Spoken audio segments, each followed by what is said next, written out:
They say urban legends are just stories, fiction passed around campfires, whispered in sleepovers, designed to spook and entertain. But what if some of them were real? What if those tales you laughed off actually happened? Tonight we're diving into the shadows where myth meets reality. These are creepy urban legends that turned out to be true. The body under the bed. It sounds like something straight from a horror movie. A couple checks into a cheap motel. The room smells foul. They complain. The staff says it's nothing. Days later, they discover the horrifying truth. The smell was coming from a decomposing body hidden in the box spring under the bed. This actually happened multiple times. One infamous case occurred in Las Vegas, 1991. A man and woman had been sleeping just inches above a corpse. Police believe the killer stuffed the body in the frame and walked away. The guests?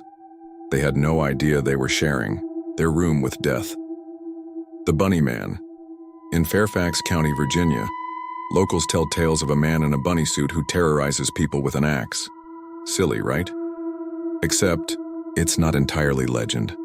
In 1970, reports started surfacing of a man wearing a white bunny costume, hurling axes at cars and yelling at trespassers near a bridge.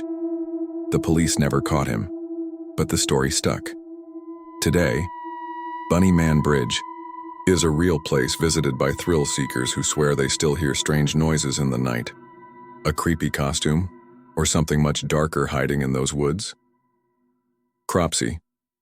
In Staten Island, Cropsey was the boogeyman, a child snatcher who lived in the ruins of a mental institution. Just a myth, right? Until children started going missing, The 80s police arrested Andre Rand, a former orderly at the Willowbrook State School. He was living in the woods, near the abandoned hospital. Several kids were never found. Authorities linked Rand to their disappearances. The legend of Cropsey was no longer just a scary story. It was real, and it had a face. The killer in the backseat. You've probably heard this one. A woman drives at night. A truck follows her, flashing high beams. Panicked, she pulls over. The driver warns her. There's someone in her back seat. This terrifying story actually happened in 1990 in North Carolina. A man had slipped into a woman's back seat at a gas station, waiting for the right moment to strike. If not for the flashing lights from a good Samaritan who noticed movement behind her, she might not have survived. Sometimes the monster isn't under your bed, it's behind you. The Green Man. In Pennsylvania, locals warned their kids to stay away from the roads at night. They spoke of a disfigured man who glowed green and walked alone in the dark.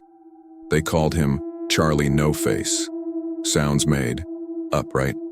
But Charlie was real. His name was Raymond Robinson, a man who suffered severe electrical burns as a child. His face was badly disfigured, and he walked at night to avoid public attention. He wasn't a monster. He was a man who became legend because of how the world saw him. The truth? Far sadder than the story. We like to believe legends are just that, legends. But every so often, the shadows part and reveal something much more disturbing: truth. These stories remind us that not all nightmares are born in fiction. Sometimes they walk beside us, sleep under our beds, and hide in our memories. So next time someone tells you a creepy tale, maybe, just maybe, you should believe them, because somewhere, somehow, it might already be happening.